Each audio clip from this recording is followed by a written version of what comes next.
उसके बाद हम बात करते हैं VBA नेमिंग कन्वेंशन की। तो VBA नेमिंग कन्वेंशन क्या होता है कि कुछ हमको स्टैंडर्ड प्रैक्टिसेस होती हैं कि अगर हमको VBA में कोई सब रूटीन का या वेरिएबल का या कांस्टेंट का या फंक्शन का नाम देना है, तो हमको कुछ ये कन्वेंशंस हैं, यानी कि कुछ हमारे जो क्या कहते हैं हमारी कंडीशंस हैं, हमको वो फुलफिल करनी पड़ेंगी, अदरवाइज हम वेरिएबल का नाम डिक्लेयर नहीं कर पाएंगे। तो आइए इनके बारे में जान लेते हैं। तो सबसे पहले you must use a letter as a first character.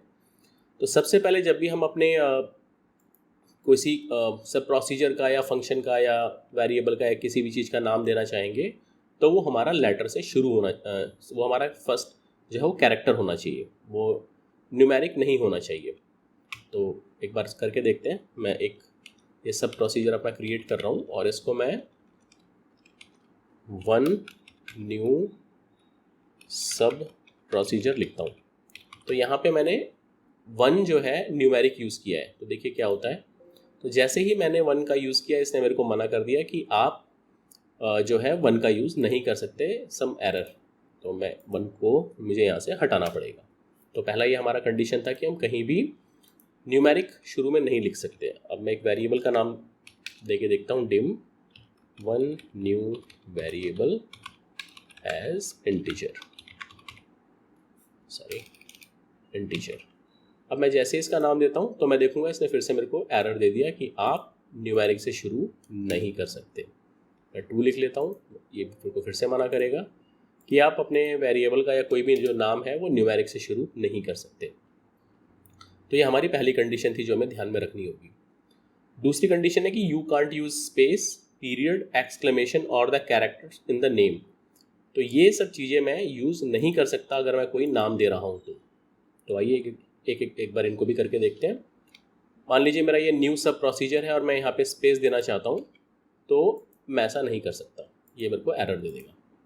अगर मैं यहाँ पे डॉट लगाता हूँ तो मैं ये भी नहीं कर सकता, ये मेरे को फिर से एरर दे देगा, क्योंकि डॉट का कुछ खास मीनिंग होता है VBA में और स्पेस का भी कुछ खास मीनिंग होता है। एक्सक्लेमेशन नहीं दे सकता हूँ, ये भी मेरे को एरर देगा। और इस तरह के मैं कोई भी स्पेशल कैरेक्टर जो है यूज़ नहीं कर सकता हूँ, क्योंकि इन सब का कुछ मीनिंग होता है VBA में, ये रिजर्व्ड कैरेक्टर्स हैं। उसके अलावा name can't exceed 255 characters in length. तो कोई भी जो नाम है वो 255 कैरेक्टर से ज़्यादा नहीं होना चाहिए, वरना आपको एरर मिल जाएगा। तो इन जनरल यूज़ हम कभी भी 255 कैरेक्टर का ना तो कोई वेरिएबल बनाते हैं, ना कोई प्रोसीजर का नाम लिखते हैं, ना कोई फंक्शन लिखते हैं।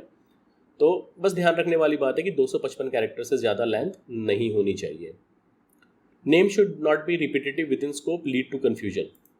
इसका क्या मतलब है कि अगर मान लीजिए मैं 2 वेरिएबल क्रिएट करता हूँ, न्यू वेरिएबल एज इंटीजर, और एक और वेरिएबल बनाता हूँ dim new variable as integer.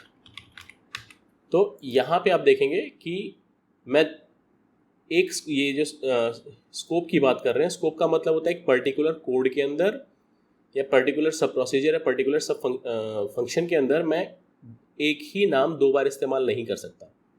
वो मेरे को कन्फ्यूजन क्रिएट करेगा। मान लीजिए मैंने एक न्यू वेरिएबल क्रिएट किया एज अ इंटीजर और फिर मैंने न्यू वेरिएबल क्रिएट कर लिया एज अ स्ट्रिंग, तो ये मेरे को कन्फ्यूजन क्रिएट करेगा। पहले तो ये लाइन बाय लाइन चलती है हमारी VBA की कोडिंग। तो सबसे पहले कि ये नया वेरिएबल क्रिएट करेगा, न्यू वेरिएबल एज इंटीजर। तो ये नया वेरिएबल एक इंटीजर टाइप हो जाएगा। हम वेरिएबल्स और इनके टाइप्स के बारे में बाद में बात करेंगे, बट फिलहाल के लिए समझ लीजिए कि यहाँ पे न्यू वेरिएबल एक वेरिएबल क्रिएट होगा, एक कंटेनर क्रिएट होगा जो एक न्यूमेरिक तरह की वैल्यू रख सकता है। तो मैं मान के चल रहा हूँ कि मैंने एक न्यू वेरिएबल क्रिएट किया है जिसमें एक न्यूमेरिक वैल्यू आएगी, और फिर मैंने तुरंत एक और नया वेरिएबल क्रिएट कर दिया एज अ स्ट्रिंग कि आप कैरेक्टर वैल्यू अपने पास रखना। तो मैं ही कंफ्यूज हो जाऊँगा कि कहाँ पे मुझे इंटीजर यूज़ करना है, कहाँ पे मुझे स्ट्रिंग यूज़ करनी है। तो ये एक अच्छी प्रैक्टिस नहीं है। तो हमको चाहिए कि हम जो वेरिएबल्स के नाम दें वो डिस्क्रिप्टिव हों, वो बताएं कि वो क्या काम करने वाले हैं, हम उसको कहाँ पे यूज़ कर रहे हैं। तो वो ज़्यादा अच्छा कोडिंग प्रैक्टिस रहता है और हम खुद कंफ्यूज नहीं होते हैं। तो ये हमारे पास कुछ इसके लिए लिंक्स हैं, आप इन लिंक्स के पे पढ़ेंगे तो आपको और ज़्यादा इसके बारे में जानकारी मिलेगी। तो आप और बेहतर समझ पाएंगे कि हमको कैसे अपने VBA में नेमिंग कन्वेंशंस का ध्यान रखना है।